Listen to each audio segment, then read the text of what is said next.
आपने इंट्रोडक्शन में मुझे जो इतिहासकार बताया, तो एक्चुअली मैं हर जगह पे बोलता हूँ कि मैं कुछ भी हूं, मैं इतिहासकार नहीं हूं। I am more of a seeker कि RSS is a villain, RSS is a fascist organisation, it's a villain. तो मुझे हमेशा लगता था कि ये एग्जैजरेट कर रहे हैं, शुरू ही कर रहे हैं from the one extreme and. इस माहौल में हिंदू सोसाइटी को यूनाइट होना पड़ेगा, हमारा एक सेंस ऑफ यूनिटी लाना पड़ेगा जी। क्योंकि जो पुराना हमारा जो इतिहास है, वहां से जो डिक्लाइन हुआ था सिविलाइजेशन का, कल्चर का, उनका समझ ये था कि ये डिसयूनिटी की वजह से ही हुआ है।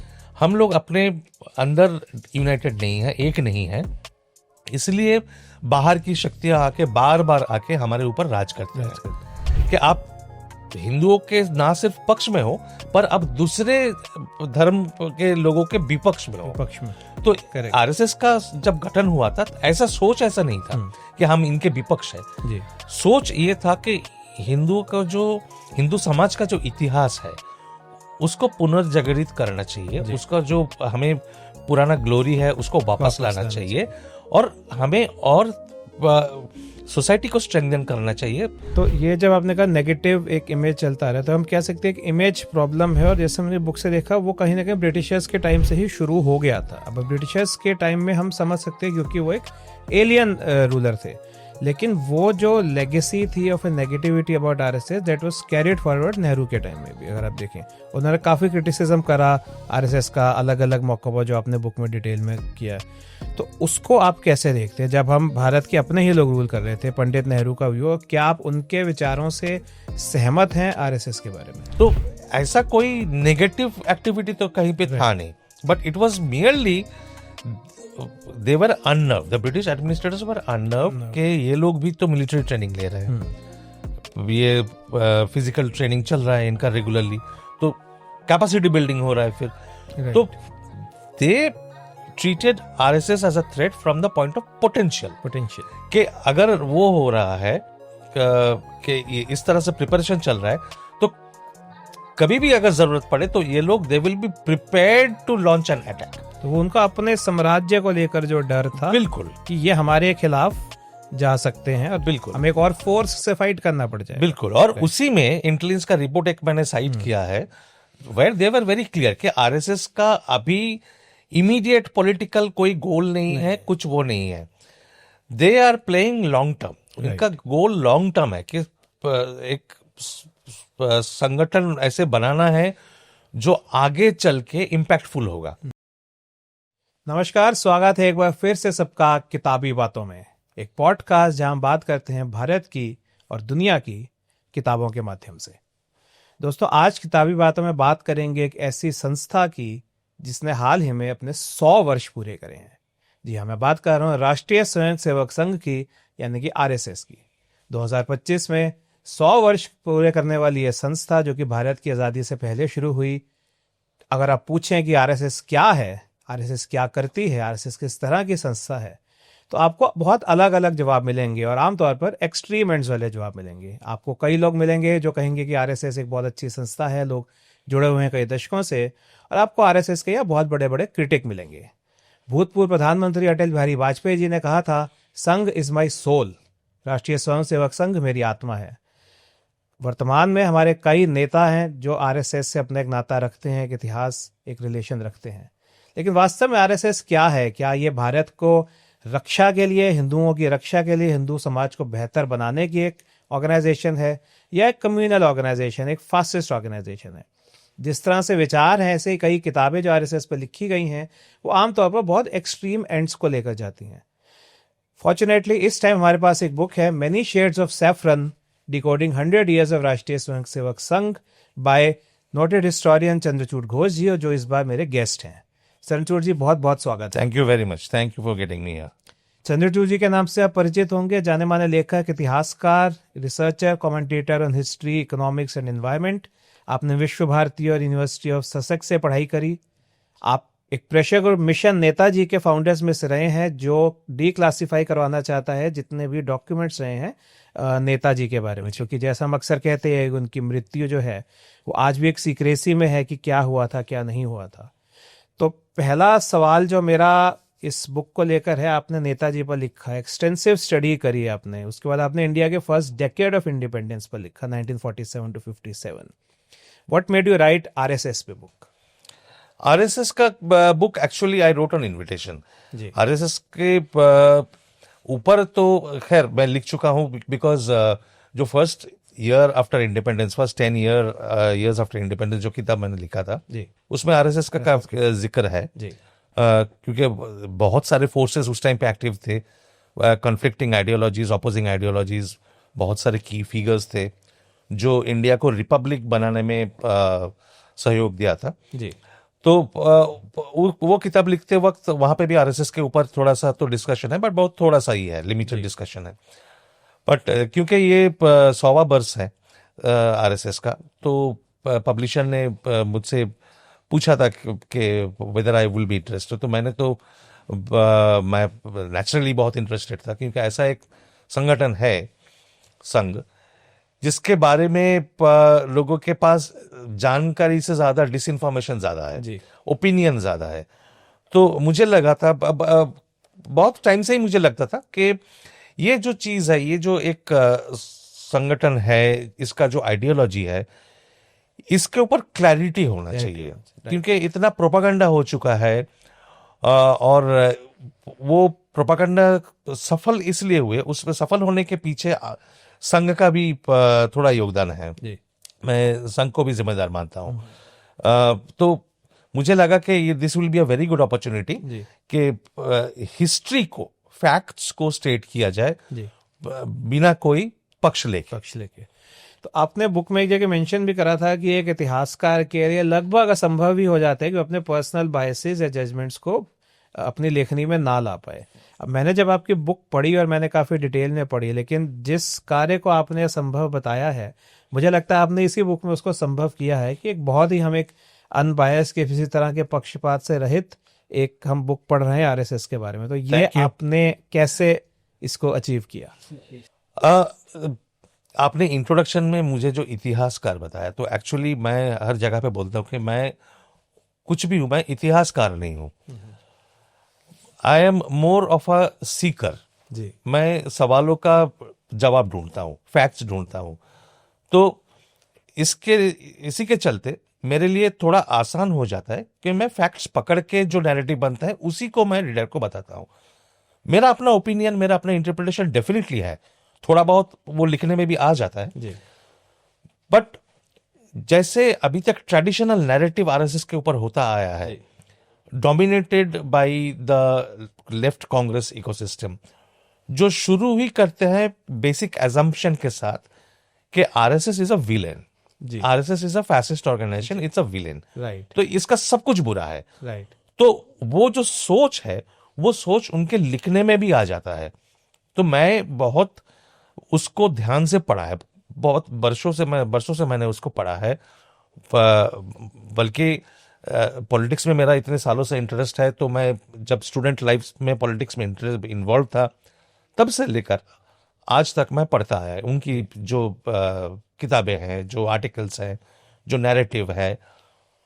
तो मुझे हमेशा लगता था कि ये एग्जाजरेट कर रहे हैं, शुरू ही कर रहे हैं from the one extreme and, जो नहीं होना चाहिए। तो सवाल ये था, तो फिर फैक्ट्स क्या है? वो फैक्ट्स ढूंढने का कभी मौका नहीं मिला था। ये किताब लिखते वक्त मुझे वो मौका मिल गया। तो जितने सारे मैंने सरकारी फाइल्स देखा, आरएसएस के कुछ डॉक्यूमेंट्स देखे, उस टाइम के न्यूज़पेपर्स वगैरह, पार्लियामेंट्री डिबेट्स, असेंबली डिबेट्स, ये सारे देख के मुझे जो लगा कि ये फैक्ट्स है, ये बताना चाहिए। खास करके हमारी जो नई पीढ़ी है जी, जो अभी हमारा एज तो थोड़ा एज ऑफ प्रोपागंडा है, चाहे एक्स हो, चाहे फेसबुक हो, सोशल मीडिया के जमाने में बिल्कुल हर कोई अपना एक ट्विस्ट देके एक नैरेटिव क्रिएट करते हैं, किसी भी एंगल से हो। तो कोई बहुत बड़ा चढ़ा के आरएसएस को दिखाता है कि it is the only organisation, they are the only people who love India and has the capability to build a future India. और दूसरी तरफ है कि आरएसएस भारत को खत्म कर देगा। खत्म कर देंगे। तो ये दोनों के बीच में सच्चाई छुपा हुआ है। Correct. तो वो छुपा हुआ सच्चाई को निकालने के लिए मेरे लिए ये काम आसान था, क्योंकि मैं I was following my own questions. जी। मैं रीडर का जैसा है, मैं अपने आप को रीडर से अलग नहीं समझता हूँ। जी। तो चंद्रचूड़ जी, एक बात हम देखते हैं, आपने बुक में भी जिक्र करा, 1925 में आरएसएस की स्थापना हुई है। वो समय था जब भारत में ऑलरेडी काफी सीक्रेट सोसाइटीज हम देख रहे थे कि बन रही थी, और उसमें काफी आपने एग्जांपल्स दिए। येट आरएसएस को एक तरह से हम देखते हैं कि सिंगल आउट किया जाता है। ब्रिटिशर्स ने उसको समझा और कहा कि उनके लिए भी एक ये डेंजरस ऑर्गेनाइजेशन बन रहा था। उससे पहले लेकिन जब हम देखते हैं कि जब ब्रिटिशर्स ने इसको डेंजरस कहा, आरएसएस की अपनी जो शुरुआत थी वो उसके लिए क्या सर्कमस्टेंसेस रहे और कैसे आरएसएस और ऑर्गेनाइजेशन से डिफरेंट रही? आरएसएस का जो स्थापना है वो समझने के लिए थोड़ा हमें उसके पीछे के करीब 50 साल के इतिहास को समझना होगा, जी। बैकग्राउंड समझना होगा कि क्यों जरूरत पड़ी ऐसी एक संगठन की और क्यों स्थापना की गई। तो towards the end of the 19th century जो एक फिलोसॉफी बोलो या आइडियोलॉजी बोलो जो पॉपुलर हो रहा था amongst the Muslims was the pan Islamic ideology. और उसका काउंटर पार्ट उस टाइम पे या उससे भी पहले से जो हो रहा था, जो शुरू हुआ था बंगाल रेनेसांस से। तो एक जो हमारे देश का जो पुराना इतिहास है, जो लेगेसी है, जो ट्रेडिशन है, उसको हम रीडिस्कवर तो कर ही रहे थे, पर उसके साथ जो वेस्टर्न थॉट प्रोसेस है, वेस्टर्न फिलोसॉफी है, वेस्टर्न आइडियोलॉजी जो है, उसके साथ मिला के मॉडर्नाइज भी कर रहे थे। जी। तो ये rootedness in the past combined with the new knowledge that was coming from the west, इस यही रेनेसांस था। जी। तो बंगाल में शुरू हुआ एंड पूरे देश में वो धीरे धीरे फैलने लगा। पर क्योंकि पुराना इतिहास बोलो, 1000-2000 साल पुराना इतिहास, वहां से अगर शुरू करते हैं, जब तक इस्लामिक इन्वेजन शुरू नहीं हुआ हमारे देश में, वो भी सिर्फ नॉर्थ वेस्ट फ्रंटियर प्रोविंस में, उस एरिया में, तब तक तो जिसको हम ब्रॉडली हिंदू सिविलाइजेशन बोलते हैं वही था। तो इसका भी जो रिएक्शन हुआ कि ये तो सारे सब हिंदुओं का ही हो रहा है। जी। जबकि ये रिडिस्कवरी का प्रोसेस शुरू हुआ था ब्रिटिश ईस्ट इंडिया कंपनी से। उन्होंने जो आर्कियोलॉजिकल एक्सकवेशंस किया, जो हमारे जो मैन्युस्क्रिप्ट्स, पुराने मैन्युस्क्रिप्ट्स थे, उनको रिऑर्गेनाइज किया, ट्रांसलेट कराया। तो इसके चलते जो हमारा एजुकेटेड क्लास बना, दे स्टार्टेड डिसेमिनेटिंग के कॉमन लोगों के पास तक पहुंचे। तो this started an intellectual movement. तो सेंस ऑफ आइडेंटिटी जो बनने लगा, जो एक हिंदू सोसाइटी का एक आइडिया बनने लगा, अपना रूट पकड़ने लगा, उसके साथ ये भी शुरू हो गया कि एक पैन इस्लामिक आइडियोलॉजी। तो वहां पे भी कि तो दो पैरेलली चलने लगा। और जैसे फर्स्ट वर्ल्ड वॉर जब शुरू हुआ, उस टाइम पे टर्की को लेकर प्रॉब्लम खड़ा हो गया कि जो अंग्रेज सरकार, इंग्लैंड का जो सरकार है, वो लोग जानते थे कि हमें यहाँ इंडिया में मुस्लिम्स का सपोर्ट चाहिए, दे आर लार्जली लॉयल, पर टर्की के साथ अगर हम कुछ करने जाएंगे तो वो हमारे खिलाफ हो जाएंगे। So they tried pacifying the Muslims. और उसी टाइम पे जैसे स्वदेशी मूवमेंट शुरू हुआ, एंटी पार्टीशन, बंगाल का एंटी पार्टीशन मूवमेंट शुरू हुआ, उसके रिएक्शन में मुस्लिम लीग का स्थापना हुई। जी। तो ये जो Muslim identity, as a separate identity, as a Muslim nation, as a Muslim civilisation, pan Islamic civilisation, ये जो आइडियोलॉजी का स्प्रेड होना शुरू हुआ, बहुत सारे इंटेलेक्चुअल्स ने वो किया, इसको शुरू किया। और इनमें से जो खास करके मॉडर्न कहा जाता है, जैसे सैयद आमिद खान, जी, अलीगढ़ मूवमेंट का जो प्रतिष्ठाता है, he was against the Muslims joining the Congress. तो कांग्रेस स्थापना होने के बाद there was a very strong reaction from certain leading Muslim intellectuals also कि कांग्रेस से दूर रहना है हमें। कांग्रेस हिंदुओं का ऑर्गेनाइजेशन है, संगठन है, तो इसके साथ हमारा अपना जो है, तो ये थियोलॉजिकल और पॉलिटिकल और कल्चरल और सिविलाइजेशनल सारे मिलके एक साथ चलते रहे। हाँ। It did not gel with the Congress movement. तो ये एक स्ट्रेन था। फिर जब वो फर्स्ट वर्ल्ड वॉर खत्म हुआ तो टर्की को बिल्कुल वो करके सेपरेट करके अपने पावर के अंदर ले लिया इंग्लैंड और फ्रांस ने। खलीफ जो थे उनको डिसएम्पावर करके उनका भी जो स्टेटस था वो खत्म करने की कोशिश की, वो कर दिया खत्म। तो इसका बहुत स्ट्रांग रिएक्शन हुआ अमंग्स इंडियन मुस्लिम्स, और ये इतना स्ट्रांग रिएक्शन वो पैन इस्लामिक मूवमेंट के जो आइडियोलॉजी था उसके चलते ही हुआ था। ये खिलाफत आंदोलन जिसको हम कहते हैं, खिलाफत मूवमेंट जो शुरू हुआ जी। तो गांधी जी ने क्या किया, गांधी जी ने इसको यूटिलाइज करने की कोशिश की। उन्होंने कहा कि कांग्रेस इसको सपोर्ट करेगी तो हम हिंदू और मुस्लिम्स को एक साथ इकट्ठे लेके आएंगे, सो एक नेशनल मूवमेंट बनेगा, बट खिलाफत मूवमेंट चलता रहे अलग से। तो इसका जो नतीजा जो हुआ कि एक टेम्पोररी यूनिटी तो मिला और उसको स्ट्रेंथन करने का भी कोशिश जारी रहे। बट जैसे ही ये नॉन कोऑपरेशन मूवमेंट जब शुरू हुआ आपका जलियांवाला बाग के बाद, जो मूवमेंट शुरू किया 1920 में आके गांधी जी ने जो बोला कि हम मेरा सत्याग्रह का रास्ता पकड़ के चलोगे तो 1 साल में मैं आपको स्वराज दिला दूंगा। ये भी देख लिया लोगों ने, वो हुआ नहीं। बट जब 1922 में चौरी चौरा में उत्तर प्रदेश, उस टाइम का यूनाइटेड प्रोविंसेस उत्तर प्रदेश का चौरी चौरा में जब वो वायलेंस इंसिडेंट हुआ, उसके विरोध में गांधी जी ने नॉन कोऑपरेशन मूवमेंट को विथड्रॉ कर लिया। और जैसे ही विथड्रॉ कर लिया, गांधी जी अब तक बाहर थे, जेल के बाहर थे, जबकि कांग्रेस के बाकी सारे टॉप लीडर को अरेस्ट कर रहे थे सरकार ने, जेल में अंदर डाल के रखा था। जैसे ही विथड्रॉ हो गया, मूवमेंट कोलैप्स हो गया, गांधी जी को भी अरेस्ट करके जेल में डाल दिया। इसके बाद देखने को मिला कि जो कम्युनल क्लैशेस, जो डिफरेंसेस था, वो तो खत्म नहीं हुआ था। एक के बाद एक पूरे देश भर में कम्युनल क्लैशेस शुरू हो गए। अब गोलवाल हेडगेवार जी का जो उस टाइम पे जो थॉट प्रोसेस था, ही वॉज अ कीन ऑब्जर्वर कि क्या हो रहा है जी। उनका सोचना ये था कि इस माहौल में हिंदू सोसाइटी को यूनाइट होना पड़ेगा, हमारा एक सेंस ऑफ यूनिटी लाना पड़ेगा जी। क्योंकि जो पुराना हमारा जो इतिहास है, वहां से जो डिक्लाइन हुआ था सिविलाइजेशन का, कल्चर का, उनका समझ ये था कि ये डिसयूनिटी की वजह से ही हुआ है। हम लोग अपने अंदर यूनाइटेड नहीं है, एक नहीं है, इसलिए बाहर की शक्तियां आके बार बार आके हमारे ऊपर राज करते हैं। ये बंद करने का एक ही तरीका है कि हिंदू समाज को एक बनाओ, एक करो। तो this was the basic thought RSS बनाने के पीछे।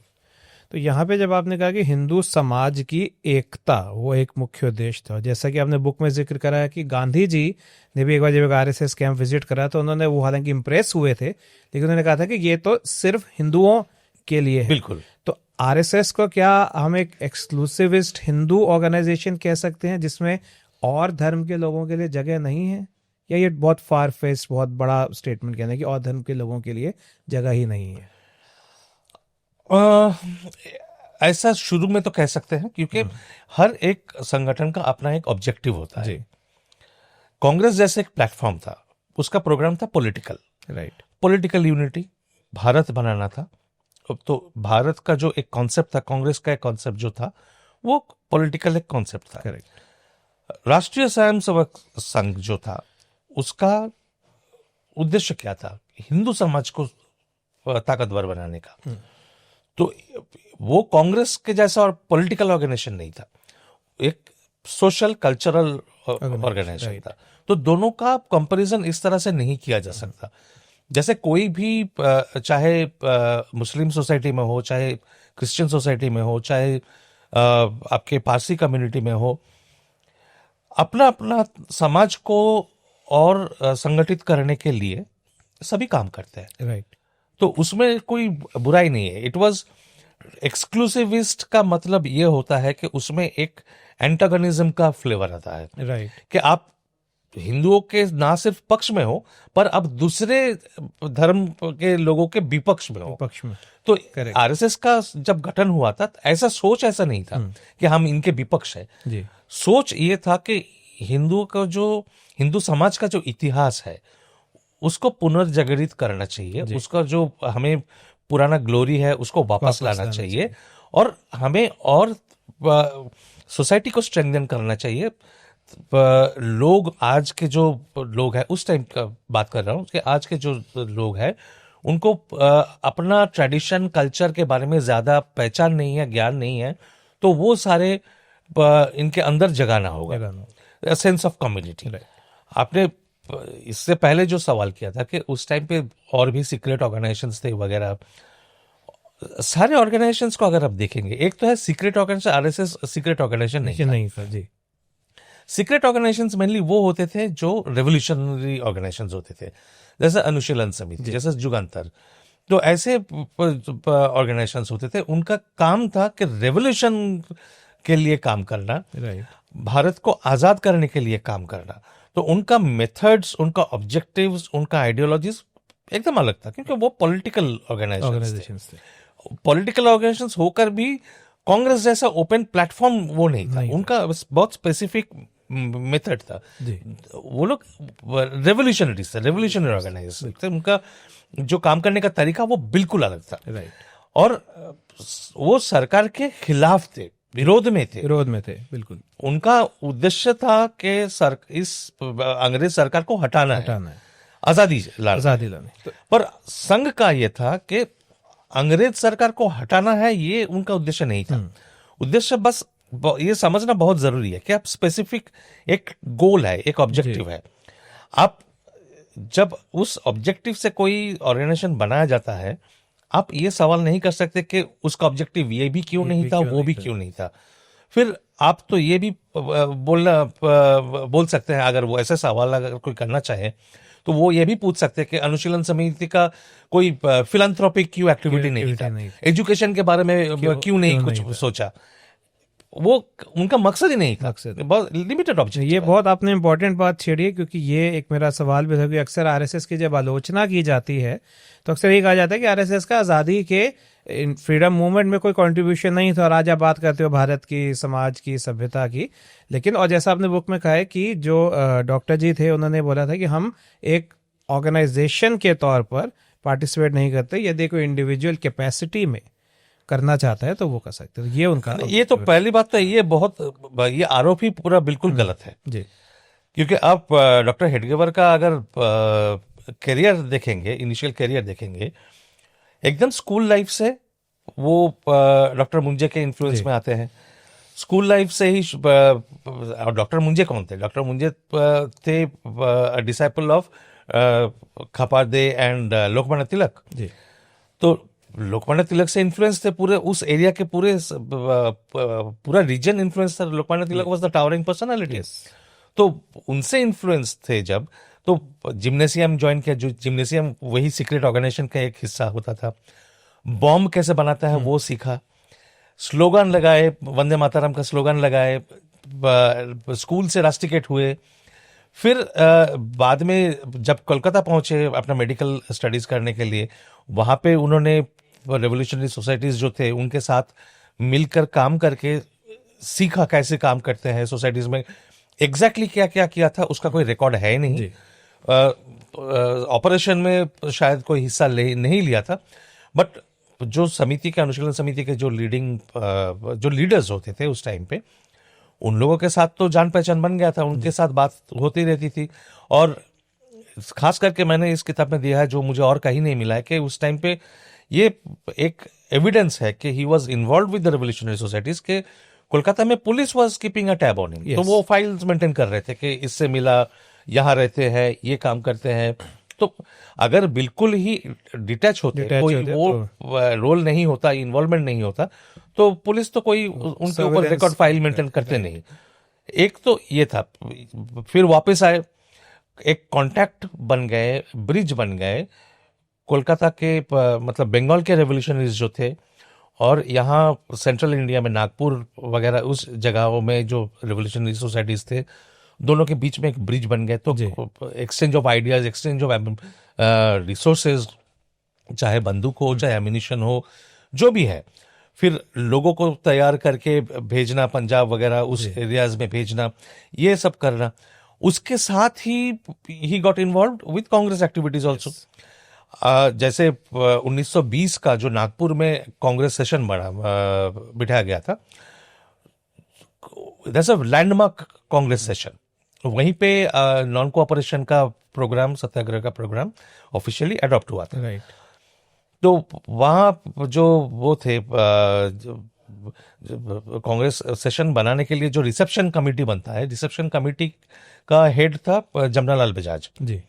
But doctor Hedgewar was a member of the reception committee, और उनका रिकमेंडेशन था कि डॉक्टर विजय राघवाचार्य जो कांग्रेस प्रेसिडेंट थे उस साल, उनको प्रेसिडेंट ना बना के श्याम सुंदर चक्रवर्ती, बंगाल के एक लीडर थे, उनको बनाया जाए। क्योंकि उनका कहना था कि Vijay Raghavacharya actually had gone and joined a party thrown by some British administrator, तो वो ऑब्जेक्शन था उनका।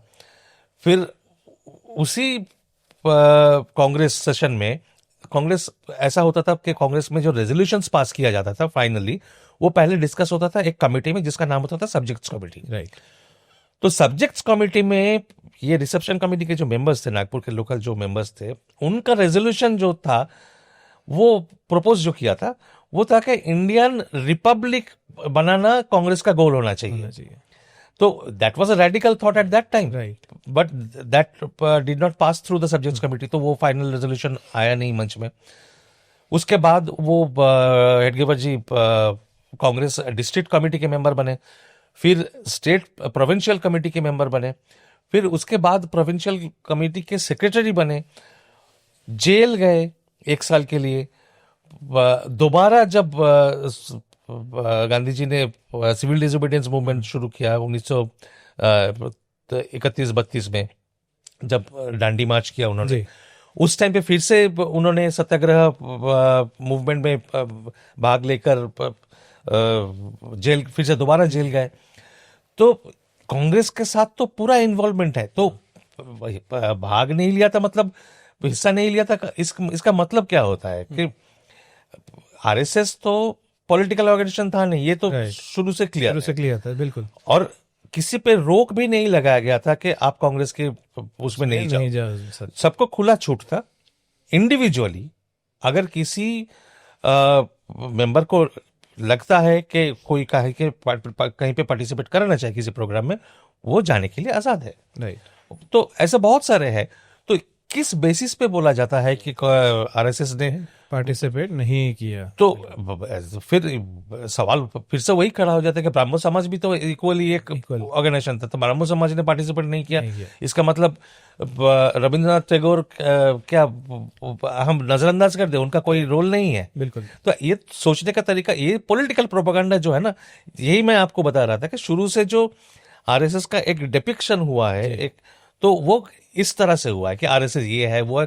द आइडिया इज टू कि एक विलेन और नेगेटिव रोल में दिखाने का ही प्रयास, जो एक नैरेटिव है वो चलता आ रहा है। तो ये जब आपने कहा नेगेटिव एक इमेज चलता आ रहा है, तो हम कह सकते हैं कि इमेज प्रॉब्लम है। और जैसे हमने बुक से देखा, वो कहीं ना कहीं ब्रिटिशर्स के टाइम से ही शुरू हो गया था। अब ब्रिटिशर्स के टाइम में हम समझ सकते हैं क्योंकि वो एक एलियन रूलर थे, लेकिन वो जो लेगेसी थी of A negativity about RSS, that was carried forward Nehru के टाइम में भी। अगर आप देखें, उन्होंने काफ़ी क्रिटिसिज्म करा आरएसएस का अलग अलग मौक़ों पर, जो आपने बुक में डिटेल में किया।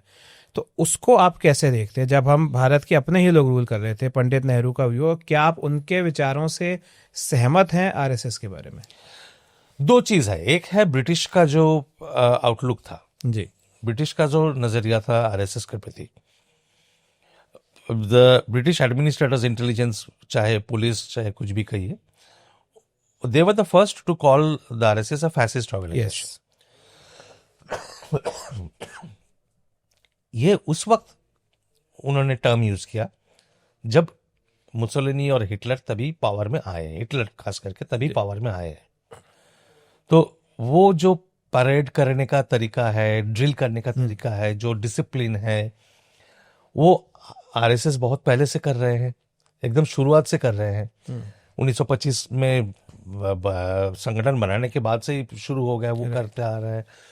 तो उनको लगा ये तो सिमिलर है, तो ये भी मिलिट्री ड्रिल कर रहे हैं, ये भी वैसे क्लासेस, पॉलिटिकल क्लासेस अपने अंदर करते हैं, इंटेलेक्चुअल ट्रेनिंग भी चल रहा है। तो ऊपर ऊपर से ये और उसके ऊपर जो वन लीडर का जो प्रिंसिपल आरएसएस में था, वो भी उनको लगा कि उनका इंटरप्रिटेशन ये था कि ये वन लीडर जब बोल रहा है तो इट्स इक्विवेलेंट टू फुहरर, जबकि फुहरर के साथ इनका कोई ताल्लुक ही नहीं था। फुहरर बनने से बहुत पहले से ये वन लीडरशिप का कॉन्सेप्ट आरएसएस के अंदर है। तो ये एक मिसकंस्ट्रू करके उनका जो रिपोर्ट था, तो वो ऐसे रिपोर्ट्स बनते थे, बट ये किसी ने नहीं दिखाया उनके अंदर से कि जैसे नाजी पार्टी अगर कहें तो नाजी पार्टी जैसे वायलेंट होता था, तोड़फोड़ करता था, जिनको भी पसंद नहीं है जाके तोड़फोड़ कर दिया, जबरदस्ती दखल कर लिया। आरएसएस का कोई एक्टिविटी वैसे नहीं था। तो RSS rather on the other hand एक डिसिप्लिन ऑर्गेनाइजेशन की तरह काम कर रहा था, हिंदुओं को प्रोटेक्शन दे रहा था, जो कम्युनल राइट्स जहां पे भी होता था वहां पे इनको लगा कि हिंदू सोसाइटी को, कम्युनिटी को प्रोटेक्शन चाहिए, तो हाईली डिसिप्लिन वे में कोई भी कहीं पे भी कोई मेला हो रहा है या कोई प्रोग्राम हो रहा है तो आरएसएस के वॉलंटियर्स जाके खड़े हो जाते थे। तो ऐसा कोई नेगेटिव एक्टिविटी तो कहीं पे था नहीं, but it was merely they were unnerved, the British administrators were unnerved कि ये लोग भी तो मिलिट्री ट्रेनिंग ले रहे हैं, ये फिजिकल ट्रेनिंग चल रहा है इनका रेगुलरली, तो कैपेसिटी बिल्डिंग हो रहा है फिर। तो they treated RSS as a threat from the point of potential कि अगर वो हो रहा है कि इस तरह से प्रिपरेशन चल रहा है, तो कभी भी अगर जरूरत पड़े तो ये लोग they will be prepared to launch an attack. तो वो उनका अपने साम्राज्य को लेकर जो डर था, बिल्कुल, कि ये हमारे खिलाफ जा सकते हैं और बिल्कुल हमें एक और फोर्स से फाइट करना पड़ जाए। बिल्कुल। और उसी में इंटेलिजेंस का रिपोर्ट एक मैंने साइट किया है, where they were very clear कि आरएसएस का अभी इमीडिएट पॉलिटिकल कोई गोल नहीं है, कुछ वो नहीं है, they are playing long term. उनका गोल लॉन्ग टर्म है कि एक संगठन ऐसे बनाना है जो आगे चल के इम्पैक्टफुल होगा। तो इमीडिएटली रेवोल्यूशन कर देना है या किसी सरकार का ओवरथ्रो करना है, ऐसा प्रोग्राम बिल्कुल ही नहीं था। तो वो लॉन्ग टर्म प्ले गेम जो था वो ब्रिटिश समझ गए थे। और मेरा ये मैं ये नहीं मान सकता कि जो बात ये ब्रिटिश समझ गए थे वो पंडित नेहरू की सरकार नहीं समझे, ये मैं नहीं मान सकता। वो भी समझ रहे थे, बट खास करके जब जनसंघ बना जी, एक तो है कि पार्टीशन के टाइम पे जो जहां पे भी जितने सारे डिस्टर्बेंसेस हुए, जितने भी राइट्स हुए, इतने लोगों की जाने गई, तो आरएसएस ने बहुत एक्टिवली हिंदू सोसाइटी का, हिंदू कम्युनिटी का प्रोटेक्शन दिया जी, हर जगह पे। खास करके दिल्ली में तो, दिल्ली राइट्स में तो बहुत एक्टिव पार्टिसिपेशन था, पंजाब में बहुत एक्टिव पार्टिसिपेशन था। ये पंडित नेहरू को पसंद नहीं आया था। उनको उनका ये मानना था कि ये राइट्स के पीछे आरएसएस का हाथ है जी। तो he had a Paranoia about the संघ, एंड वहां से शुरू हुआ कि एक स्ट्रॉन्ग डिसलाइक जो है, एक रैबिड डिसलाइक कि जो भी करे संघ वो गलत है, संघ ही गलत है। और वेरी स्ट्रॉन्ग डिसलाइक वो वहीं से शुरू हो गया था, 45-46 से अराउंड दैट टाइम शुरू हो गया था, क्योंकि ये संघ के कार्यकर्ता तब कश्मीर, जम्मू कश्मीर में भी स्प्रेड आउट हो रहे थे, वहां पे जितने डिस्टर्बेंसेस हो रहे थे वहां भी खड़े होते हैं।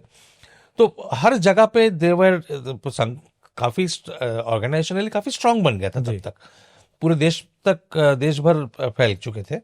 एंड ये पॉलिटिकली एक थ्रेट लगा था पंडित नेहरू को। जैसे आप किताबें देखेंगे जहां पे एक ब्रिटिश एडमिनिस्ट्रेटर के साथ उनका जब मीटिंग हो रहा है और he is describing Delhi riots, तो वहां पे सिर्फ आरएसएस के रोल के ऊपर ही हाईलाइट कर रहे हैं।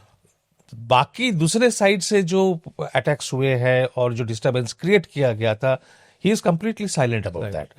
तो ये सिलेक्टिव जो मेंटेलिटी है, सिलेक्टिव जो अप्रोच है, जो एटीट्यूड है, that was purely political. Political, और ये और रैबिड हो गया जब भारतीय जनसंघ बना, क्योंकि वो तो 52 में ही उसकी स्थापना, 51 में हो 51 गया। में स्थापना हो गई थी। हाँ। राइट। तो यहाँ पे हमने देखा किस तरह से पंडित नेहरू का कहीं ना कहीं उनका अपना पॉलिटिकल एक बायस या डिसलाइक, जो जिसका हमने देखा कि किस तरह से आरएसएस पे एक नेगेटिव ओपिनियन बनी, और वो स्पेशली कांग्रेस और लेफ्ट और कम्युनिस्ट साइड से वो चलता रहा, और आज भी हम देखते हैं कि वो चल रहा है। यहाँ पर सर एक इंटरेस्टिंग बात आती है, वो आती है सरदार पटेल की।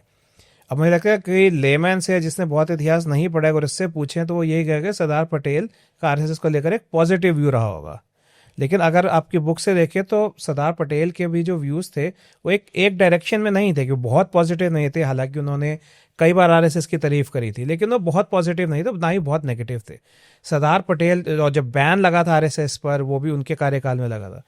तो सरदार पटेल का नजरिया क्या था आरएसएस को लेकर, और कैसे डिफरेंट था पंडित नेहरू से? एक है, दोनों पर्सनालिटीज में बहुत डिफरेंस था। जी। पंडित नेहरू और सरदार पटेल में बहुत अंतर था। किस तरह के पर्सनालिटी, पॉलिटिकल पर्सनालिटी कैसे थे, पॉलिटिकल सोच कैसा था, ना सिर्फ आइडियोलॉजिकली पर मेथड को लेकर भी।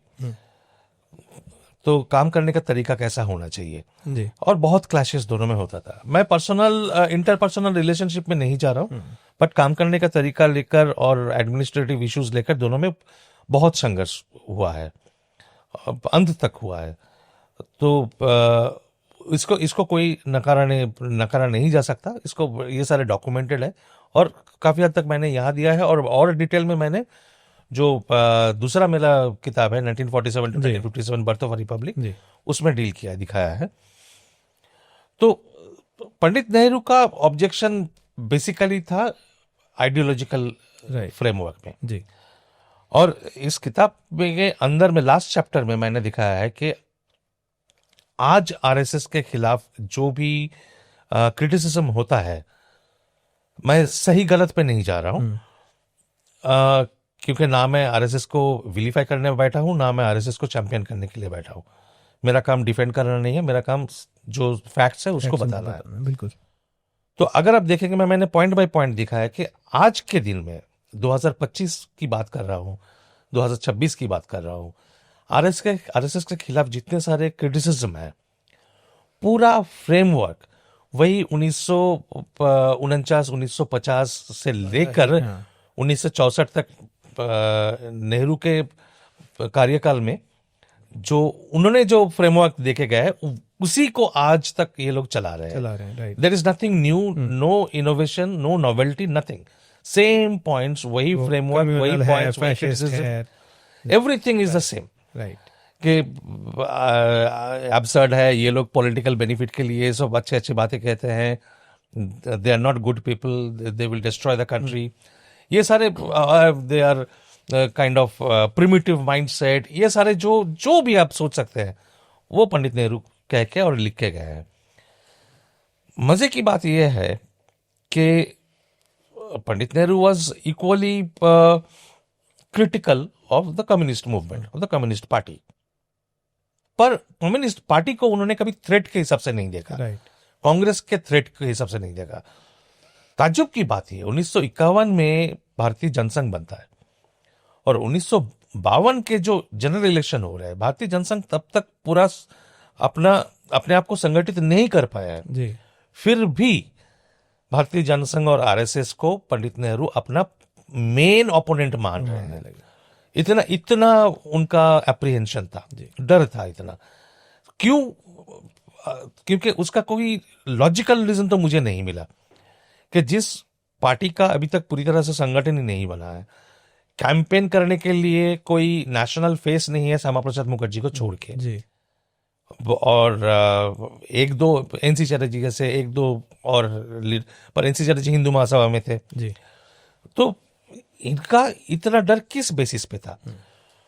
एक पंडित नेहरू का ये था कि rabid antagonism ideologically. Right. Sardar Patel का कोई आइडियोलॉजिकल प्रॉब्लम नहीं था। सरदार पटेल का ये था कि he was a very very crafty politician.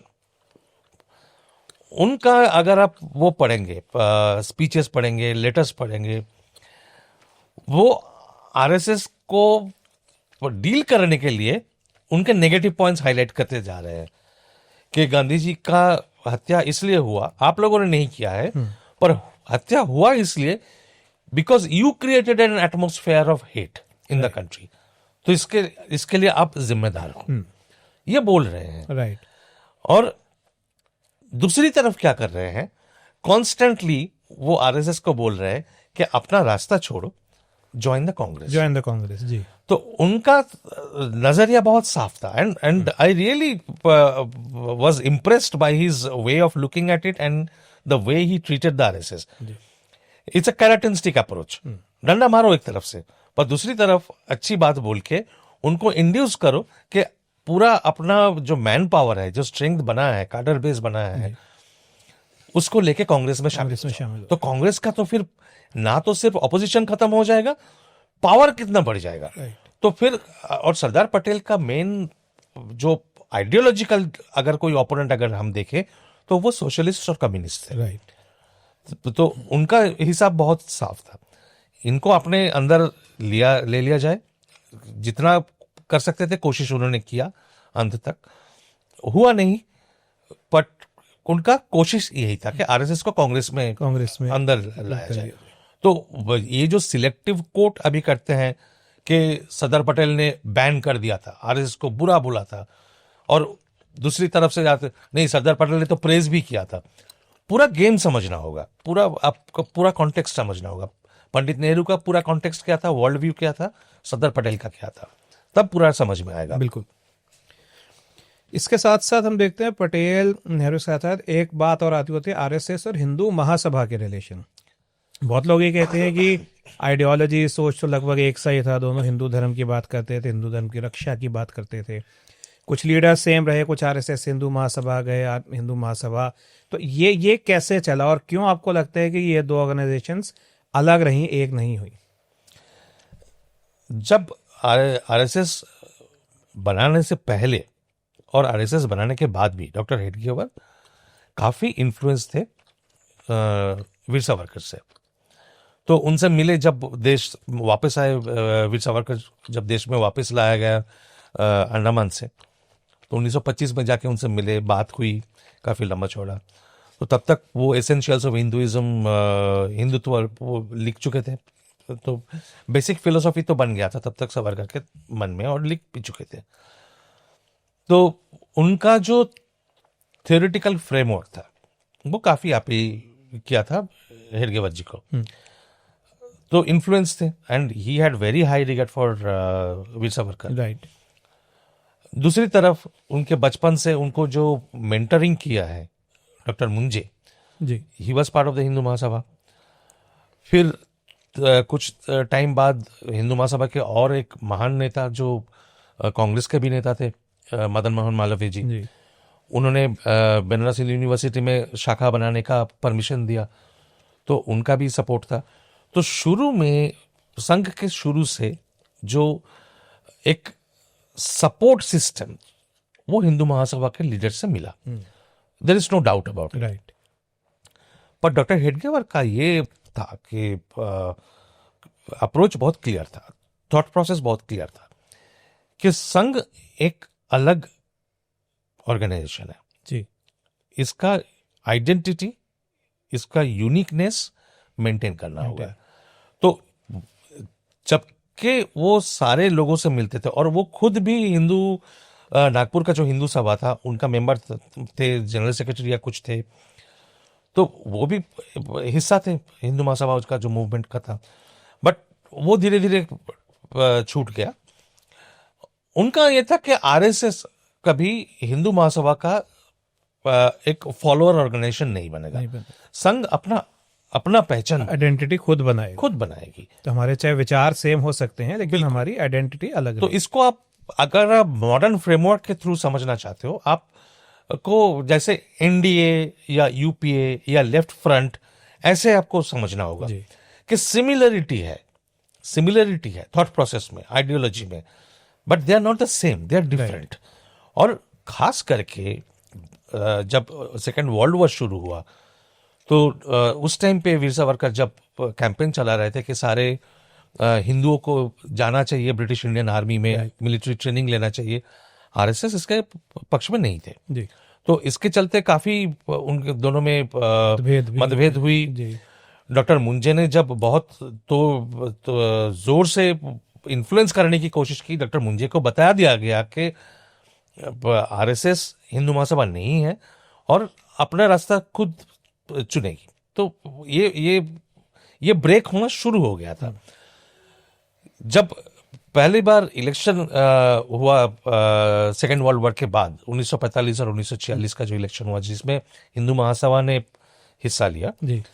तो आरएसएस ने संगठन के हिसाब से सपोर्ट नहीं किया, कैंपेन नहीं किया। तो वो दूसरी बात थी जहां पे सावरकर के साथ ब्रेक और भी गहरा हो गया। तो ऐसा जो बोलते हैं कि कोई भी हिंदू महासभा का नेता कुछ बोल दिया तो वो आरएसएस का सेम आइडियोलॉजी है, सेम स्टेटमेंट है, ऐसा नहीं है। तो दोनों को एक करके दिखाना ठीक नहीं है। अगर आप आरएसएस की बात कर रहे हैं आप आरएसएस की बात कीजिए, अगर आप संघ हिंदू महासभा की बात कर रहे हैं तो आप हिंदू महासभा की बात करिए। जबकि ये भी देखिए ना, अगर दोनों में अगर कोई फर्क नहीं होता अगर, तो भारतीय जनसंघ बनाने की क्या जरूरत है? तो वो तो जाके हिंदू महासभा ही ज्वाइन कर लेते। बिल्कुल। जबकि श्यामा प्रसाद मुखर्जी हिंदू महासभा छोड़ के आ गए। क्यों छोड़ा? क्योंकि उनका ये कहना था कि अब भारत आजाद हो गए, पाकिस्तान अलग हो गए हैं, तो अब हमारा जो भारत है वहां पे सिर्फ हिंदुओं के लिए कोई संगठन नहीं होना चाहिए, एटलीस्ट राजनीति में तो नहीं। तो हिंदू महासभा का मेंबरशिप सब कम्युनिटीज के लिए खोल दिया जाए। तो Savarkar did not agree with that, Mukherjee walked out. तो पर उनको पॉलिटिकल प्लेटफॉर्म चाहिए था। ही अंडरस्टूड के हिंदुओं के लिए अगर कुछ करना है तो there has to be a very good and very strong organisation. और गांधी जी के हत्या के बाद जो हिंदू महासभा के ऊपर जो कार्य किया गया, सरकारी कार्य जो किया गया, उस पे और भी वीक हो गए वो। तो डॉक्टर मुखर्जी ने अपना संगठन शुरू किया, कोलकाता में अनाउंस किया कि मैं अपना पॉलिटिकल पार्टी बनाऊंगा। उसके साथ फिर जब बात होने लगे तो आरएसएस के साथ वो जुड़ के जनसंघ बनाया गया, भारतीय जनसंघ बनाया गया।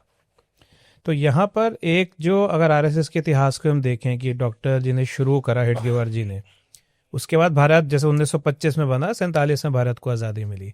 सबसे जो लंबा टेन्योर रहा आरएसएस में सरसंघचालक का वो रहा एमएस गोलवालकर जी का, करीब 33 साल वो सरसंघचालक रहे। वो 33 साल आपके विचार में कैसे उसने संघ को शेप अप करा?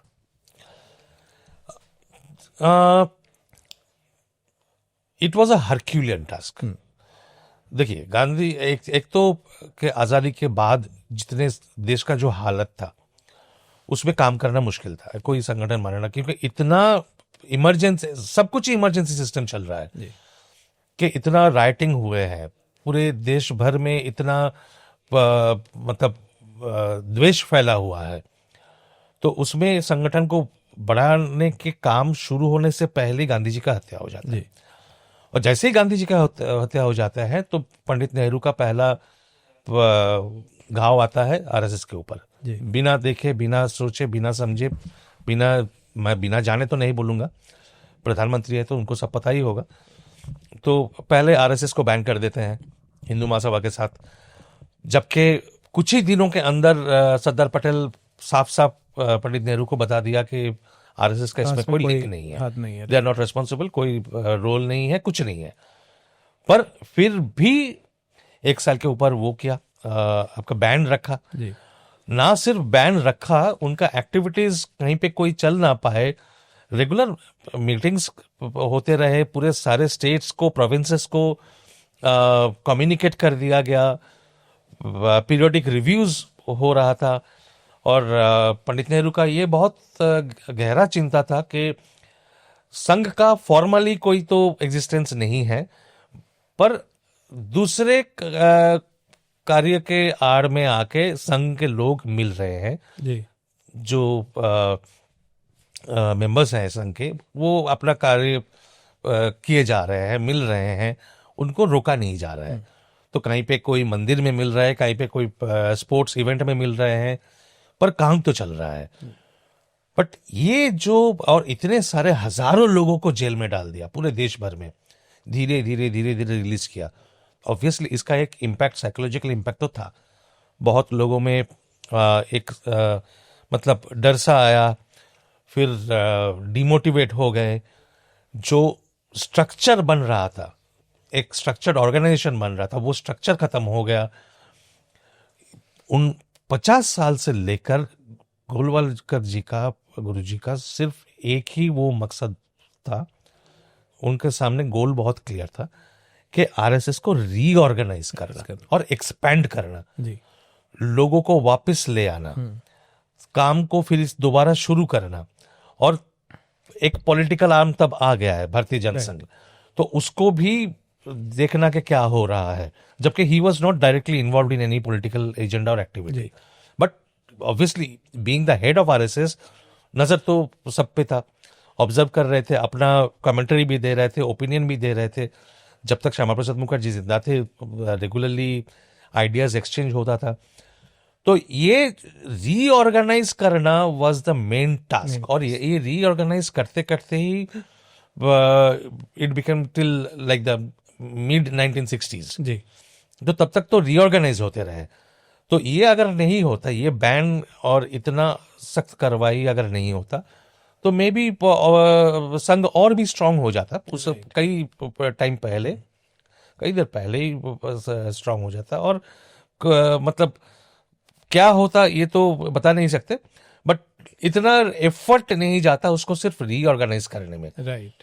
तो रीऑर्गेनाइज करना मेन स्ट्रक्चर को, फिर उन लोगों ने वो लीडरशिप ने जो किया कि लेफ्टिस्ट मॉडल जो है, कम्युनिस्ट पार्टी अगर आप देखेंगे, कम्युनिस्ट पार्टी एक मेन पॉलिटिकल पार्टी, पहले अंदर कोर पार्टी है एक, right, but that is not everything. उनके फ्रंट ऑर्गेनाइजेशंस होता है राइट, जो पार्टी का हिस्सा नहीं है, कोर पार्टी का हिस्सा नहीं है, पर फ्रंट ऑर्गेनाइजेशन है which are run by members of the party. Right, but जैसे student federation of India, SFI, SFI is not the same as the CPIM.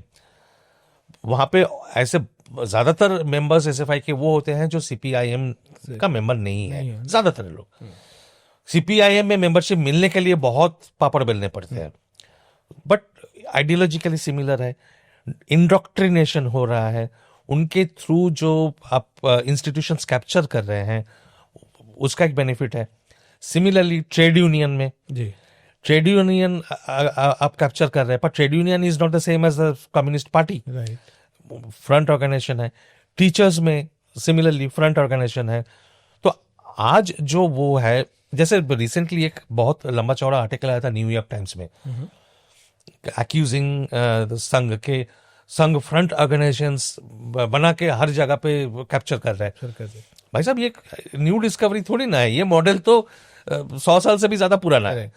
तो अब तक कांग्रेस और कम्युनिस्ट पार्टी करते आए हैं, बट ये 1950s, अर्ली 50s से मिड 1950s से संघ ने अच्छे से इसको पकड़ लिया। तो अगर आपको अपनी आइडियोलॉजी बढ़ानी है आगे, बिल्कुल, तो आपको वो इंस्टीट्यूशंस तक अपनी पहुंच, तो समाज के हर स्तर में आपको घुसना करना पड़ेगा। बिल्कुल। तो छत्रों में जाना है, एबीवीपी बना, ट्रेड यूनियन में जाना है तो मजदूर संघ बना।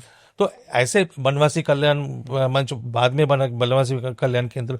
तो ऐसे धीरे धीरे धीरे धीरे धीरे धीरे संघ का प्रसार जो हुआ, बहुत धीरे धीरे धीरे धीरे हुआ है, ओवरनाइट कुछ नहीं हुआ है। बिकॉज उसको रीऑर्गेनाइज करना और एक्सपेंड करना, एक साथ करना, was a very challenging task. ऐसा नहीं कि एक कमिटी बैठा और डिसाइड कर लिया हम ये बनाएंगे। It was all through experimentation, जाओ करके देखो कैसे होता है। तो दत्तोपंत थेंगड़ी जिन्होंने भारतीय मजदूर संघ बनाया, पहले उन्होंने जाके काम, ट्रेड यूनियन का काम सीखा आईएनटीयू से, में जो कांग्रेस का ऑर्गेनाइजेशन था, वहां पे मेंबर होके काम सीखा, उन इश्यूज, लेबर इश्यूज समझे, फिर कैसे करना है। तो फिर आके 4-5 साल बाद या 3-4 साल बाद आके मजदूर संघ शुरू किया। तो वो धीरे धीरे धीरे धीरे ग्रो होने लगा। तो ऐसे फ्रंट ऑर्गेनाइजेशंस के थ्रू डिफरेंट एजेंडा पकड़ के संघ का एक्सपेंशन होता रहा। तो ये most of this work was done during Golwalkar ji का। तो जो अलग अलग ऑर्गेनाइजेशन, जिसको हम संघ परिवार आज बोल देते हैं, कि आरएसएस के जो ऑफ शूट्स हैं, बिल्कुल, वो उसकी आप कह सकते हैं कि स्थापना वो परिवार बड़ा गोलवालकर जी के टाइम, इवन विश्व हिंदू परिषद। विश्व हिंदू परिषद, बिल्कुल। तो आगे अगर हम आए थोड़ा, तो जब जनसंघ जो भारतीय जनता पार्टी बनी, उसके बाद जब पहली सरकार बनी, उस टाइम जब वाजपेयी जी प्रधानमंत्री थे और के सुदर्शन जी जब सरसंघचालक थे, तो अक्सर ये बहुत बातें आती थी कि संघ जो है उनके टर्म्स अच्छे नहीं हैं, वाजपेयी जी को एक बार मुखौटा कहा गया, ऐसे काफ़ी न्यूज़ में आता था कि ये सब कुछ ठीक नहीं है, क्योंकि आरएसएस की सोच अलग है और बीजेपी जो जनसंघ थी, बीजेपी तो पॉलिटिकल पार्टी है, उसको पॉलिटिकली चीज़ें देखनी है। उस वक्त आपको क्या लगता है कि वास्तव में कैसे संबंध रहे आरएसएस और भाजपा के? देखिए, उस टाइम पे भारतीय जनसंघ से भारतीय जनता पार्टी बन चुका था जी और भारतीय जनता पार्टी के सारे मेंबर्स आरएसएस के नहीं थे। जी तो ये जो कॉन्फ्लिक्ट था, ये जो डाइकोटॉमी था, ये भारतीय जनसंघ के टाइम से ही शुरू हो गया था कि आरएसएस के कार्यकर्ताओं को कितना मौका मिलेगा, कितना जगह मिलेगा भारतीय जनसंघ का प्रोग्राम बनाने में। राइट। तो ये डिबेट तब से शुरू होगा था। भारतीय जनता पार्टी जब बना, और खास करके आप जिस टाइम की बात कर रहे हैं, जब वाजपेयी जी प्रधानमंत्री बने, जी पहला चीज तो यह, जो प्रधानमंत्री बने वो सरकार सिर्फ भाजपा का नहीं था। हाँ। एक कोalition था। जी तो कोalition क्योंकि ये था कि सारे पॉइंट्स में बाकी सारे जो पार्टीज थे वो सहमत नहीं थे। तो जो सहमत नहीं था, उस टाइम पे ये टर्म बहुत पॉपुलर हुआ था, फ्रेज बहुत चलता था। 10-15 साल पहले तक ये बहुत कॉमन था, अभी उतना नहीं सुनने को मिलता है। Common minimum programme. जी तो बेसिक कॉमन मिनिमम प्रोग्राम पे के आधार पे उनका मैनिफेस्टो बनता था, इलेक्शन मैनिफेस्टो बनता था। इसीलिए आर्टिकल 370, राम मंदिर, ये इश्यूज कभी सामने नहीं आ पाए, क्योंकि बाकी जितने सारे पार्टीज हैं वो एक कॉमन गवर्नेंस के एजेंडा पे एक जगह पे, एक प्लेटफॉर्म पे आ रहे हैं। ये कोर एजेंडा आरएसएस का है, भाजपा का हो सकता है, पर बाकी जितने पार्टी आ रहे हैं, जैसे तेलुगु देशम पार्टी हो या डीएमके हो या एआईएडीएमके हो या आपका इवन जब तृणमूल सरकार में एनडीए में थी, तो इन लोगों का एजेंडा नहीं था ये। तो सबको एक साथ लाने के लिए एक जो कॉमन ग्राउंड जितना होना चाहिए उतना ही करेंगे। राइट। पर उसको छोड़ के भी पॉइंट्स ऑफ कॉन्फ्लिक्ट काफी थे। जी कि जैसे economic liberalisation was a very thorny issue. जी तो उसमें बहुत ज्यादा विरोध और बहस था, क्योंकि वाजपेयी सरकार इकोनॉमी को और ओपन बनाने की काम कर रहे थे, और इधर स्वदेशी जागरण मंच जो था, उनका मानना ये है कि हमें डोमेस्टिक इकोनॉमी पे ज़्यादा ध्यान देना चाहिए, डोमेस्टिक कैपेबिलिटी बढ़ाना चाहिए और रिसोर्सेज भी यहाँ यूज़ करना चाहिए। फैसिलिटीज़ ज़्यादातर हमारे देश के जो इंडस्ट्रियलिस्ट हैं उनको देना चाहिए। तो ये पॉइंट ऑफ कॉन्फ्लिक्ट हमेशा था। But Vajpayee ji was a master administrator, a master politician and a master negotiator. तो उन्होंने वही किया जो उनको ठीक लगा। Right. And he walked the middle ground beautifully, balance करके। ना कभी संघ के साथ विरोध में गए, ना कभी अपने जो अलायंस पार्टनर्स थे उनके साथ कभी विरोध में गए। बैलेंस करते रहे। कॉन्फ्लिक्ट्स होता रहा, मूवमेंट्स होता रहा। मतलब बीजेपी एनडीए गवर्नमेंट के खिलाफ प्रदर्शन हो रहा है, जो कर रहे हैं आरएसएस और स्वदेशी जागरण मंच, वही लोग कर रहे हैं, बिल्कुल। बट उसको ये सारे संभाल के अपना एजेंडा आगे लेके गए। राइट। और कोर एजेंडा भी आगे लेके गए। कैसे? न्यूक्लियर कैपेबिलिटी जैसे बनाना, वो भी कर दिया। वो आरएसएस का बहुत पुराना डिमांड था जी। तो balancing between different demands, different agenda, ये वाजपेयी जी बस सुप्रीम कर। तो हम देखते हैं कि कहीं ना कहीं जैसा आपने कहा कॉन्फ्लिक्ट्स रहे, तो ये था कि वाजपेयी जी एक ऐसे पीएम थे जिन्होंने उन चीज़ों को बैलेंस करा, लेकिन कॉन्फ्लिक्ट्स रहे।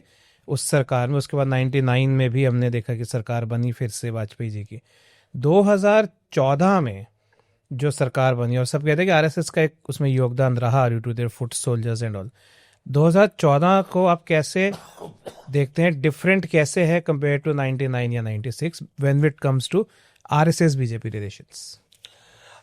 इसमें जो यूपीए जो सरकार आया बीच में 2005 से लेकर 2014 तक जो सरकार चली, इनका एजेंडा जो सामने आया और पुराना तब तक एक सबसे बड़ा जो इनोवेशन पॉलिटिकल इक्वेशन को हिला दिया, बहुत ट्रांसफॉर्म कर दिया, वो था the advent of the social media. जी, आपका 2007 से फेसबुक, 2005-6 से ऑर्कुट, जी, उसके बाद 2008-9 से ट्विटर और एक्टिव होने लगे। तो ये 2008-9, 10-11 ये जो डिबेट हो रहा था, आज की डिबेट से काफी अलग था, जी, क्वालिटेटिवली बहुत अलग था। फिर जो 2002 में जो गुजरात रायट्स हुए, उसका बड़ा एक इम्पैक्ट था। उससे पहले आपका राम मंदिर बनाने का जो कैंपेन था, वो एक बहुत बड़ा फैक्टर था। These issues raised fundamental questions about the Indian polity, about the Indian society, about the place of the Hindus in the Hindu thought process, Hindu outlook, in the whole political system, political culture जो बनता आया है। तो Nehruvian जो framework है, उसके साथ पहली बार एक स्टार्क कॉन्ट्रास्ट बनाया गया, जी, एक फिजिबल वर्केबल प्रोग्राम बनाया गया और बनाया जा सका। वो बहुत बड़ा एक अचीवमेंट था। तो ये नेहरूवियन सिस्टम जो है, जो एडमिनिस्ट्रेशन का सिर्फ स्ट्रक्चर ही नहीं, जी, सोच भी, ब्यूरोक्रेसी का अगर आप सोच देखेंगे तो वो अभी भी लार्जली नेहरूवियन सिस्टम पे ही चल रहा है। एंड एकेडेमिया में तो और भी ज्यादा। तो everything is, I mean, Nehruvian framework is the golden framework right, for bulk of the overarching section of the academicians. बिल्कुल। तो ये इसके काउंटर पॉइंट पहली बार आया 2014 में। बिल्कुल। तो अब 14 से आज 26 पर हम आ गए हैं। एक जो सवाल, जो मेरा आखिरी सवाल है, वो है अबाउट फ्यूचर ऑफ आरएसएस। 100 वर्ष हुए संघ को, हम कहें कि 100 वर्षों में संघ अनडाउटेडली पहले से ज्यादा मजबूत बना है। उसके साथ साथ भारतीय जनता पार्टी भी पहले से ज्यादा मजबूत बनी है। आने वाला भविष्य, लेकिन क्योंकि जैसा हमने कहा कि संघ 100 साल पहले वाले विचार के अनुसार बना, आज सिचुएशन डिफरेंट है और ये एआई और टेक्नोलॉजी का दौर है। सिचुएशन हर 5, 10, 15 साल में और डिफरेंट होगी। ऐसे में आप संघ का क्या भविष्य देखते हैं? आजकल जो चल रहा है, मुझे जो देखने को मिल रहा है कि पॉडकास्ट्स में सबसे ज्यादा फेवरेट होते हैं एस्ट्रोलॉजर्स। जी, तो वो आके बताते हैं कि इलेक्शन कौन जीतने जा रहा है, जियोपॉलिटिकल के। तो जियोपॉलिटिकल एक्सपर्ट्स भी उतना स्पेस नहीं पाते हैं जिनको जितना एस्ट्रोलॉजर्स को मिल जाता है। बिल्कुल। तो मैं एस्ट्रोलॉजर तो हूं नहीं, जितना मुझे समझ में आया है, संघ का जो स्ट्रेंथ है कि वो 100 साल तक अपना एजेंडा चला के आए हैं, प्रोग्राम चला के आए हैं और स्ट्रॉन्गर बना है। जी, in stark contrast to the communist movement, to the communist party. तो कम्युनिस्ट पार्टी ने शुरू किया था यहां से, धीरे धीरे आज यहां आया है। संघ ने शुरू किया था यहां से, धीरे धीरे ऊपर चढ़ा है।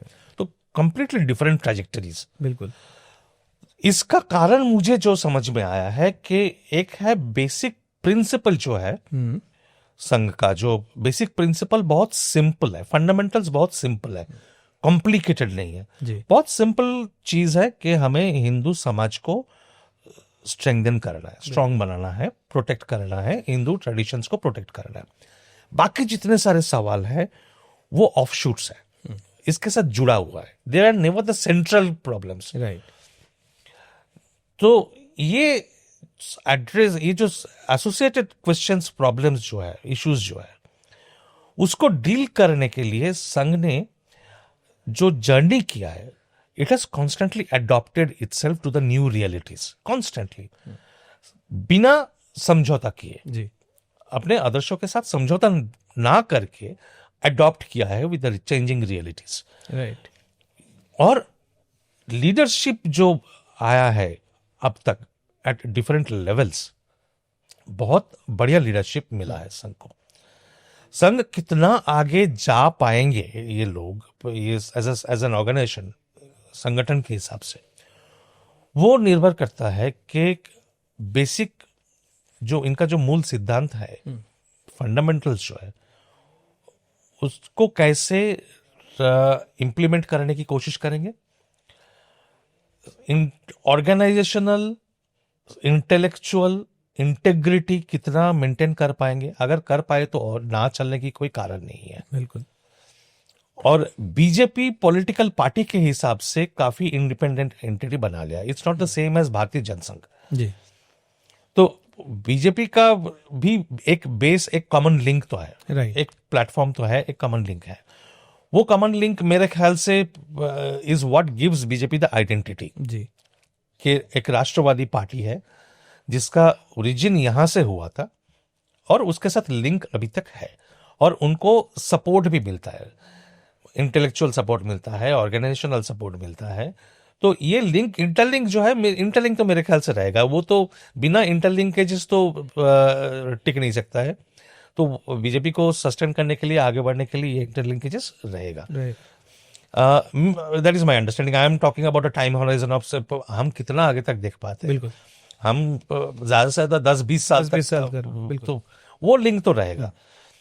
बट बहुत सारे fundamental critical issues, societal issues है, सिविलाइजेशनल इश्यूज है, कॉन्फ्लिक्ट एरियाज है, जो ढंग से अभी तक प्रॉपरली डील नहीं किया गया।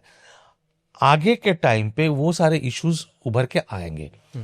स्ट्रेंथ की परीक्षा तब होगी जब ये सवाल उभर के आएंगे, ये क्रिटिकल इश्यूज उभर के आएंगे, और कैसे उसको डील किया जाएगा। तो वो डिपेंड करेगा आपका जो संघ का जो उस टाइम का लीडरशिप होगा, जो मैन पावर होगा, जो इंटेलेक्चुअल कैपेबिलिटी होगा, मॉरल एथिकल इंटीग्रिटी जितना होगा, उसके ऊपर। क्योंकि ऑपोजिशन, सिर्फ पॉलिटिकल ऑपोजिशन की बात नहीं कर रहा हूं मैं, इंटेलेक्चुअल ऑपोजिशन की जो बात कर रहा हूं, वो इंटेलेक्चुअल ऑपोजिशन पॉलिटिकली वीक हो सकता है, इंटेलेक्चुअली अभी तक वीक नहीं हुआ है।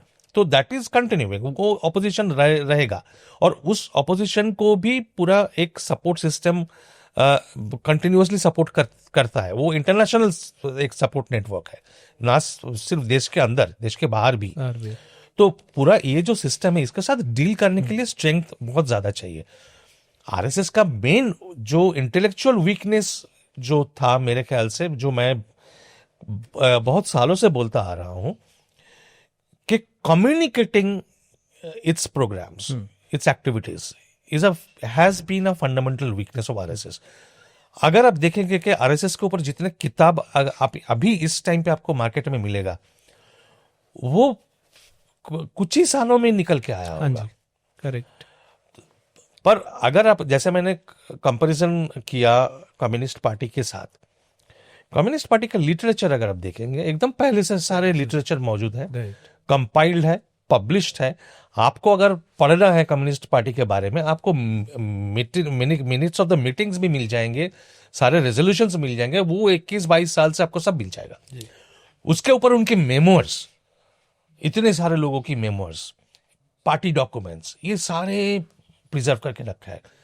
आरएसएस का वीकनेस वहीं पे है। आरएसएस का वीकनेस है कि आप बहुत सारा information has been written down in the form of memoirs of a few people जो शुरू से संघ के साथ जुड़े हुए थे।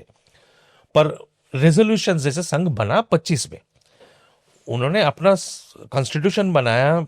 One of the positive outcomes of the ban was के संघ का एक प्रॉपर कोडिफाइड कॉन्स्टिट्यूशन बना, और संघ के हर मीटिंग का मिनट्स तो नहीं, रेजोल्यूशंस रिकॉर्ड होता रहा। मिनट्स तो अभी भी बाहर के लोगों के एक्सेसिबिलिटी नहीं है। तो ऐसा बहुत सारी चीजें, मैं तो मानता हूं कि संघ को ये सारी चीजें पब्लिश करनी चाहिए, पब्लिक डोमेन में लेके, ताकि कोई भी रिसर्चर हो, कोई भी पॉलिटिकल एंथुसियास्ट हो, जो जानना चाहता है, वो सिर्फ किसी के मेमोर्स के ऊपर डिपेंड ना करके ओरिजिनल डॉक्यूमेंट्स भी मतलब पढ़ एक्सेस सके, कर सके और उसको रेफर कर सके। तो ये एक बहुत बड़ा महत्वपूर्ण कदम है जो मेरे ख्याल से संघ को लेना चाहिए। Sangh should become more approachable and accessible to the common person. Right. सिर्फ संघ के जो पदाधिकारी है वो क्या बोल रहे हैं उनके इंटरप्रिटेशन के ऊपर डिपेंड ना करके, अगर मैं जानना चाहूँ, मेरे पास ये ऑप्शन रहना चाहिए कि 1952 या 53 में जो रेजोल्यूशंस लिया गया था उसके पीछे सोच क्या था, क्या डिस्कशन हो रहा था। तो चिट्ठी पत्र हो या मिनट्स ऑफ द मीटिंग्स हो, जो भी हो, अब बहुत सारे डॉक्यूमेंट्स डिस्ट्रॉय हो गया, इमरजेंसी के टाइम में भी कर दिया गया, बट कुछ जो भी है उसको मेरे ख्याल से सामने लाना चाहिए। तो it will help create an environment, atmosphere. क्योंकि मेरा मूल जो पॉइंट, जो स्टार्टिंग पॉइंट जो है ये किताब शुरू करने के टाइम पे, कि सारे जितने सारे हमारे आइडियोलॉजीज है, अगर आप देखेंगे कांग्रेस और लेफ्ट आइडियोलॉजी में there is a lot of similarity. Right. बहुत ज्यादा डिफरेंस नहीं है, ठीक है, it's just part of the gradient. ये थोड़ा डार्क है, ये थोड़ा लाइट है, थोड़ा और ज्यादा लिबरल है, बट है उसी टाइप का, सोच उसी टाइप का।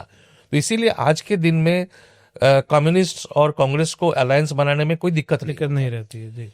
बट एकदम डिफरेंट आइडियोलॉजिकल फ्रेमवर्क अगर आप देखेंगे, which is in contradiction to the or in opposition to the left Congress ecosystem, left Congress system of thought, political thought, it's the right wing which is represented mainly by the संघ। तो उसको और भी strengthen करना चाहिए मेरे ख्याल से। तो जितना स्ट्रेंथन होगा, people will be more informed, they will be able to make more informed choices. बिल्कुल। तो चलिए यही उम्मीद करते हैं, जैसा आपने कहा है कि कोई संघ के लोग भी ये पॉडकास्ट जरूर देखें और ये समझें कि कहाँ संघ की वीकनेस है और आने वाले समय के लिए संघ को क्या बदलाव लाने चाहिए। चंद्रचूड़ जी, बहुत डिटेल्ड डिस्कशन रही, आपने वास्तव में ही मैं कहूँगा संघ को समझा है। और जैसा मैंने शुरुआत में कहा था कि अब एक्सट्रीम ओपिनियंस बहुत है संघ के बारे में, और अक्सर ये होता है जिसे हम इंग्लिश में बोलते हैं ट्रुथ बिकम्स अ कैजुअलिटी। और आप उन मैं कहूँगा लेखकों में से हैं जिन्होंने ट्रुथ को कैजुअलिटी नहीं बनने दिया है, जिन्होंने बिना किसी विचारधारा को ध्यान में रखते हुए संघ की एक पिक्चर जैसा वह उसके सामने वैसे ही पेश करने की कोशिश करी है। तो निस्संदेह मैं कहूँगा बहुत एक अच्छा कदम है। यदि वास्तव में आरएसएस को जानना चाहते हैं, मैं कहूँगा समझना नहीं, जानना चाहते हैं कि आरएसएस क्या है, क्या हुआ है 100 वर्षों में, तो ये किताब है जो मैं आप सबको कहूँगा कि आपको ज़रूर पढ़नी चाहिए। आप देखेंगे कैसे एक नॉन पार्टिसन अनबायस्ड व्यू संघ को जब आप उसको लेंगे तो आप संघ के बारे में क्या जानेंगे। चंद्रचूड़ जी, आपने किताबी बातों के लिए समय दिया, बहुत बहुत धन्यवाद। बहुत बहुत धन्यवाद।